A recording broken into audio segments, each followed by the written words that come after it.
The wedding hall looked like something out of a dream.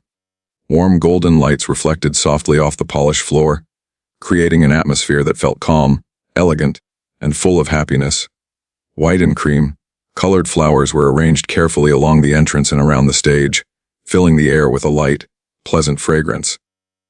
Every detail had been planned to perfection, from the delicate decorations on the tables to the gentle music playing in the background. Guests arrived with smiles on their faces, dressed in their finest clothes. Laughter echoed across the hall as friends greeted each other, some meeting after years apart. Cameras flashed constantly, capturing memories that were meant to last a lifetime. Children ran happily between tables, while elders sat comfortably, watching everything with proud, content expressions. At the center of it all were the bride and groom.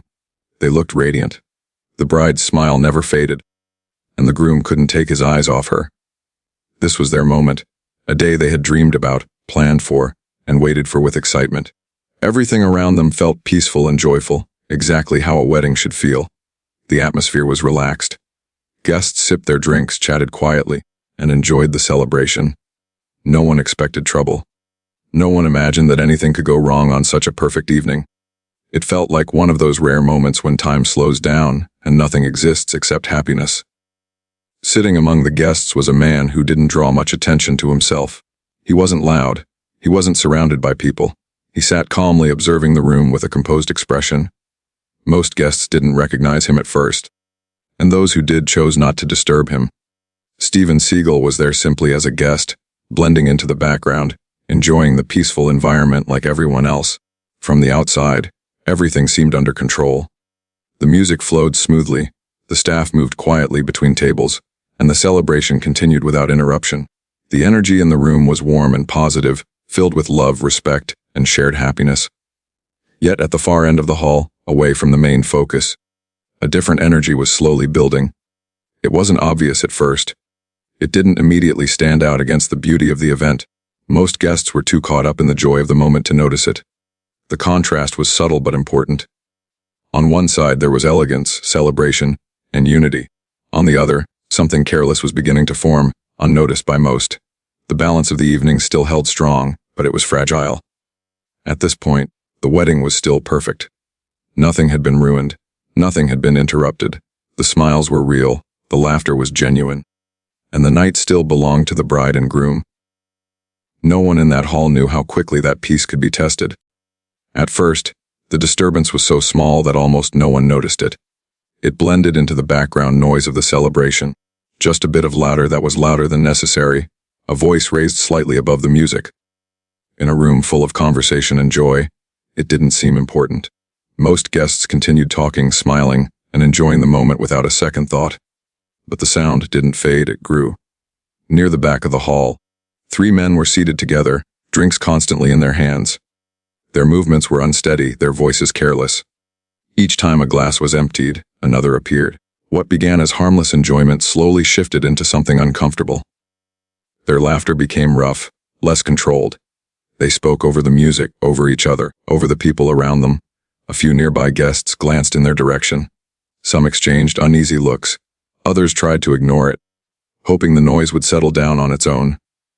After all, it was a wedding. No one wanted to cause a scene or draw attention to something unpleasant. The first real interruption came when one of the men stood up too quickly, knocking his chair backward. The sharp sound cut through the music. Heads turned. A waiter rushed over, politely helping him steady himself and quietly asking him to sit. The man laughed it off, waving the waiter away as if it were nothing. Moments later, a glass slipped from another man's hand and shattered on the floor. The crash echoed across the hall. Conversations paused. The music lowered slightly. Staff moved in quickly to clean the mess, smiling politely, trying to keep the mood light. The men joked among themselves, clearly amused by the attention. The tension in the room began to rise. Guests close by shifted in their seats. Some leaned away, others whispered to each other. Parents pulled children closer. The joyful atmosphere that had filled the hall moments earlier now felt thinner, less secure. People were starting to notice. The groom glanced toward the back, his expression tightening with concern. The bride noticed the change in his face and followed his gaze. For a brief moment, worry replaced her smile. This was not how their night was supposed to feel. Security staff stood near the entrance, watching carefully. They exchanged looks, unsure of when to step in. They knew removing guests could escalate the situation. Everyone wanted the same thing, to let the wedding continue without drama. Unfortunately, the men seemed to sense that hesitation. Their voices grew louder. One of them shouted a joke that fell painfully flat. Laughter from their table sounded forced and sharp. The attention of the room slowly drifted toward them, pulling focus away from the couple at the center of the celebration. A waiter approached again, this time more firmly, asking them to lower their voices. One of the men brushed past him, spilling a drink across the table. The liquid spread across the white cloth, staining it. The waiter froze for a moment, unsure of how to react. That was when the music stopped. Silence filled the hall, heavy and uncomfortable. Dozens of eyes turned toward the back of the room. The mood had shifted completely. What had once been a peaceful celebration now felt unpredictable. Steven Seagal, seated quietly among the guests, lifted his eyes toward the disturbance. He didn't move. He didn't react outwardly. But he noticed everything. The trouble was no longer small. It had officially begun. The silence in the wedding hall felt heavier than the noise that had come before it. Without the music, every movement and every breath seemed louder. Guests shifted uncomfortably in their seats, unsure of what would happen next. All eyes were now fixed on the back of the hall, where the three men stood out sharply against the once harmonious setting. One of the men leaned heavily against a table, laughing as if the sudden attention only encouraged him. Another adjusted his jacket clumsily, looking around with unfocused eyes. The third, clearly the boldest of the group, took a step forward toward the open space near the dance floor. His movements were careless, his balance unsteady, but his confidence seemed to grow with every second. People near the aisle instinctively moved aside, creating space between themselves and the approaching trouble. The staff hesitated, caught between maintaining order and avoiding a confrontation that could explode in front of everyone. No one wanted to be responsible for turning a wedding into a disaster. The man reached the edge of the dance floor and raised his voice. What he said cut through the room like a blade. It wasn't loud shouting, it was something worse, a disrespectful comment aimed directly at the bride. Gasps rippled through the hall. The bride's smile vanished instantly. Her hands tightened as she looked down, stunned and humiliated. The groom stepped forward without thinking, his face flushed with anger. Family members rose from their seats, some calling out, others frozen in disbelief. The room felt like it was holding its breath. The man laughed, clearly proud of himself. To him it was entertainment. To everyone else, it was a line crossed. Another guest tried to intervene, asking him to stop, to sit down, to respect the occasion. The man brushed him off with a careless gesture. His friends laughed again, louder this time, feeding off the tension they had created. The atmosphere, once warm and joyful, now felt sharp and unstable. Security finally started moving in, but slowly, cautiously. They were outnumbered, and the situation was already emotionally charged. Any wrong move could turn this into a physical fight. The groom stood rigid, fists clenched, torn between protecting his bride and not causing further chaos. For a brief moment, it seemed like everything might spiral out of control. Then something shifted. From across the room, a calm presence began to move. Steven Seagal stood up quietly, without urgency or aggression. He didn't rush. He didn't push past anyone. His movement was deliberate, controlled, almost effortless. Most people didn't immediately notice him, but those who did felt a subtle change in the air. He walked forward, eyes steady, posture relaxed yet unmistakably confident. There was no anger on his face, no need to prove anything. It was the kind of calm that comes from experience, not impulse. The drunk man noticed him approaching and scoffed. He muttered something under his breath, assuming this was just another guest trying to play hero. He turned slightly, still smirking, still unaware of who he was dealing with. Steven stopped a few steps away. The room was completely silent now. In a low, controlled voice, he spoke just a few words. They weren't loud. They weren't dramatic, but they carried weight. The man hesitated. For the first time, uncertainty flickered across his face. The laughter faded. His friends stopped smiling. Around them, guests watched in disbelief, sensing that this moment mattered. Whatever happened next would define the rest of the night. The drunk man straightened his posture, trying to reclaim his confidence. He took a step closer, testing boundaries, refusing to back down in front of a crowd. He still didn't understand what was about to happen. Steven Seagal didn't move. He didn't need to. The disrespect had crossed the line, and everyone in the room could feel that something decisive was about to follow. If you were there, would you step in, or stay back and hope someone else handles it? Steven Seagal stood perfectly still, his feet planted firmly on the polished floor. The distance between him and the drunk man was small, but the space felt charged. No one spoke. No one even shifted in their seat. The entire wedding hall seemed to pause, as if waiting for a signal that would release the tension hanging in the air. The drunk man tried to laugh it off, but the sound came out uneven and forced. His earlier confidence was cracking. He glanced briefly at his friends, expecting support, but they had gone quiet. Their expressions had changed from amusement to uncertainty.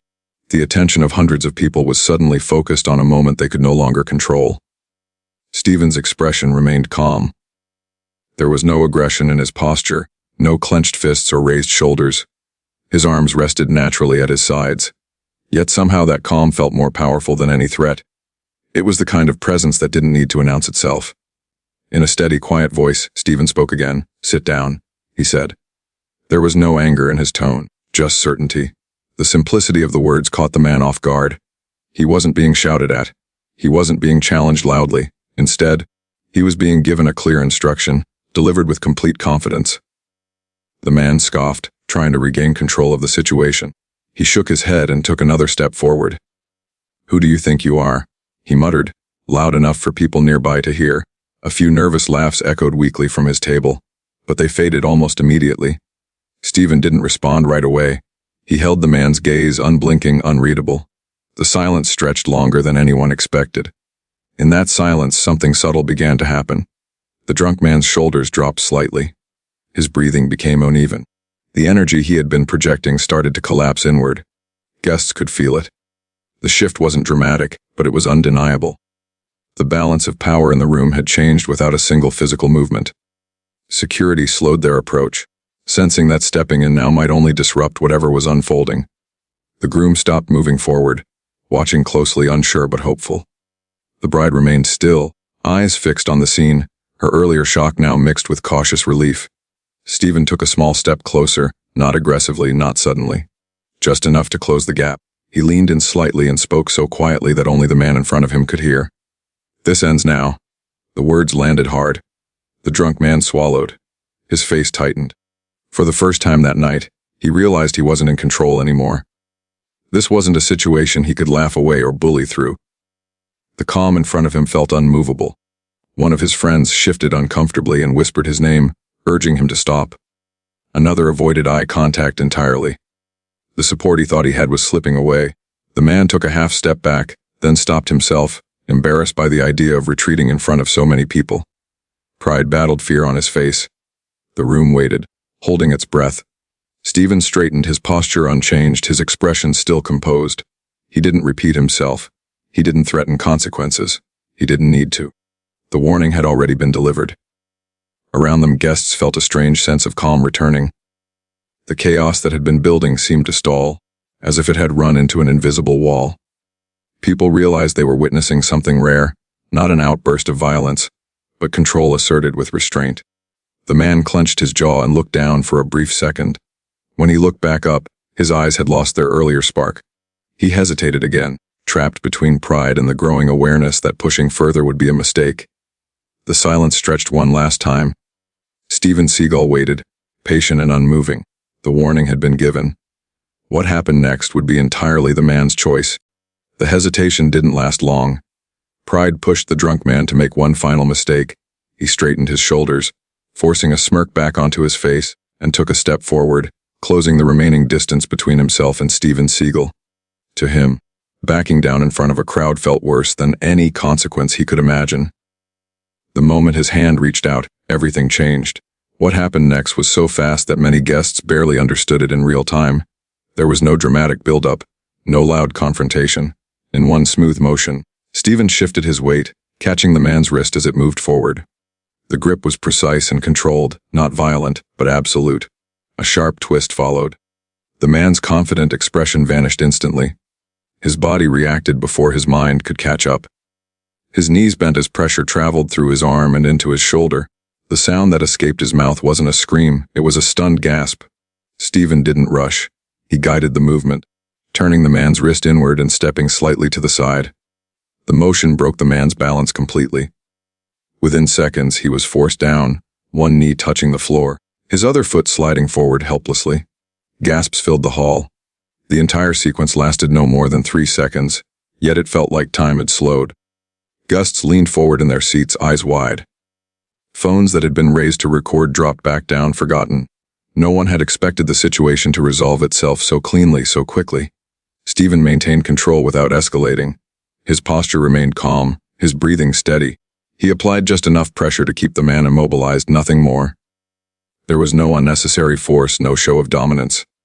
Just technique and experience. The 2 remaining men froze in place. The laughter that had fueled their confidence earlier was gone. They stood motionless, unsure whether to intervene or retreat. The reality of what they were witnessing finally sank in. This was not a man to challenge. Steven leaned slightly closer to the man on the floor and spoke quietly. His voice didn't carry across the room, but the authority behind it was unmistakable. "You're done," he said. The man nodded instinctively, pain and shock written across his face. The fight was gone from him completely. He wasn't thinking about pride anymore. He was thinking about getting out of this situation without making things worse. Steven released the pressure and stepped back. The man didn't jump up. He stayed still for a moment, rubbing his wrist, trying to process what had just happened. When he finally stood, he avoided eye contact. His earlier bravado had disappeared entirely. Steven turned his attention to the other 2 men. They didn't need to be told twice. Without a word, they moved quickly to support their friend and guide him away from the center of the hall. Their heads were down, their movements quiet. The exit doors opened, and within moments, the 3 men were gone. No shouting followed them. No applause broke the silence, just stunned calm. Security arrived seconds later, only to find the situation already resolved. They paused, exchanged looks, and stepped aside. There was nothing left to handle. Steven Seagal glanced briefly around the room, ensuring the tension had truly passed. Then, just as calmly as he had stood up earlier, he turned and walked back to his seat. The room stayed silent for a heartbeat longer. Then the sound of breathing returned. Guests exhaled. Shoulders relaxed. The invisible pressure that had gripped the hall finally released. Those few seconds had changed everything. The chaos was over. For a moment after the doors closed, no one moved. The wedding hall remained quiet, as if everyone needed a few seconds to understand that the chaos was truly over. The tension that had filled the room didn't disappear instantly. It faded slowly, like an echo losing its strength. Then, someone clapped. It wasn't loud or dramatic, just a few soft claps that broke the silence. Others followed, cautiously at first, then with more confidence. The applause wasn't for violence. It was for relief, for the fact that the situation had ended without destroying the celebration. The groom finally relaxed his clenched fists. He took a deep breath and looked toward the bride, who was still standing near the stage. Her expression had changed from shock to gratitude. She smiled, a real smile this time, and nodded gently, signaling that she was okay. Family members returned to their seats. Conversations restarted in low tones, filled with disbelief and quiet admiration. People leaned toward each other, whispering about what they had just witnessed. Many still couldn't believe how quickly everything had been resolved. The staff moved efficiently, resetting the room. A chair was placed back in position. Broken glass had already been cleared. A fresh tablecloth replaced the stained one. The professionalism of the crew helped restore a sense of normalcy, as if the wedding itself was determined not to let those few minutes define the entire night. Steven Seagal sat calmly, hands resting on his lap, his attention back on the celebration. He didn't seek acknowledgement. He didn't look around for reactions. To him, the moment had passed. Security approached quietly, offering a respectful nod. No questions were asked. No statements were needed. Everything had been seen, and everything had been handled. The music began again, softly at first. A familiar melody filled the hall, easing the remaining tension. Guests slowly stood, some returning to the dance floor, others heading toward the tables. Laughter returned, tentative but growing stronger with each passing minute. The groom took the microphone briefly. He didn't mention the incident directly. He simply thanked everyone for being there and expressed how grateful he was for the love and support surrounding him and his bride. The room responded with warm applause, the kind that carries genuine emotion. From that moment on, the wedding belonged to the couple again. People danced. Glasses were raised in celebration. Smiles replaced worry. The earlier chaos began to feel distant, like a bad dream that had already faded. Yet, beneath the joy, There was a shared understanding among the guests. They had witnessed something unusual. Not a fight, not a dramatic showdown, but a demonstration of calm authority. The kind that doesn't demand attention but commands respect. As the night continued, some guests stole brief glances toward Steven, curiosity mixed with respect. He noticed but didn't react.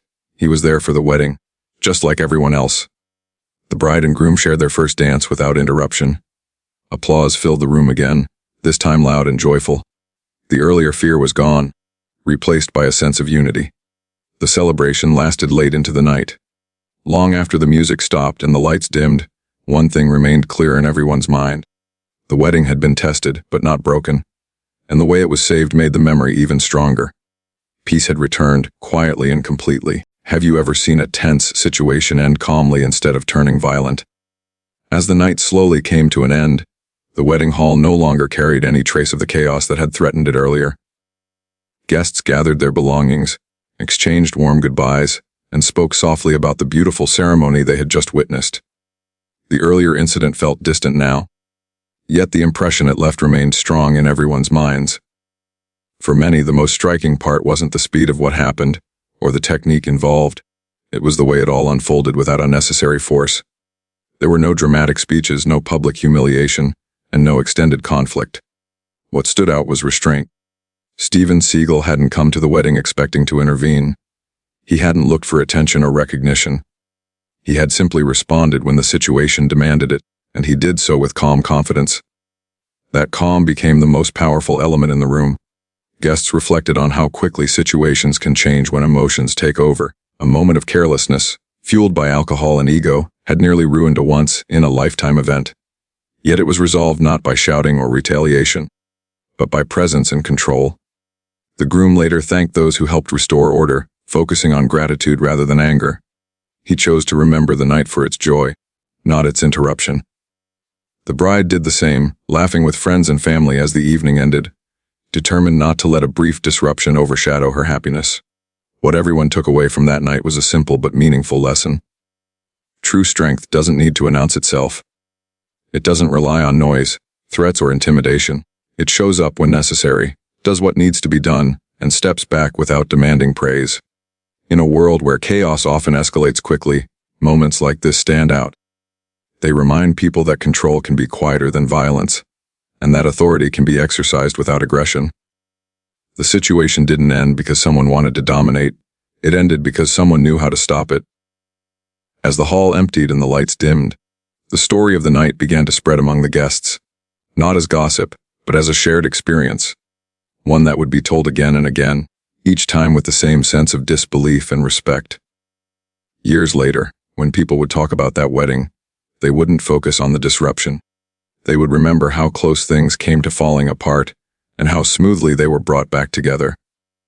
The night became memorable not because of chaos, but because of how it was handled.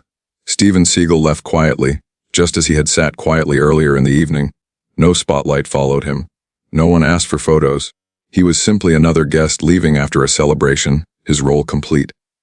The wedding ended the way it should have, filled with love, unity, and lasting memories. And for those who witnessed it, the lesson stayed with them long after the music faded. Real power is calm, real strength is controlled, and sometimes, the strongest action is the one that ends things in seconds.